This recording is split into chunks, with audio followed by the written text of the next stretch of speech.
Бірақ Америкадан келетін журналисті өзің дұрыстап күтіп ал. Ертең ұят болып қалып жүрмесін. Қаланы дұрыстап аралатып қыдыртыңдар. Біздің қаламыз туралы жақсылап жазатын болсын. Осын саған тапсыр. Болды, күтіп аламыз. Америкадан қонақ келеді, соны жақсылап күтіп ал. Саған жеке тапсырма. Түсінікті, күтіп аламыз. Жаңағы американецті бар ғой, сен күтіп алсай, мен қолым тимейді, жұмысым өте көп.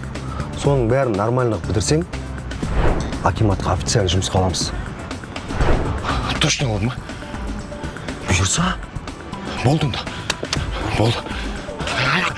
Акиматым қайда? Армандастар қайда? Маған переводчик болып барып берші. What the fuck? Қуасыма қайдағы переводчик? Менің English level'ым elementary, bro. Хотя бірдеңе бар ғой, Америкаға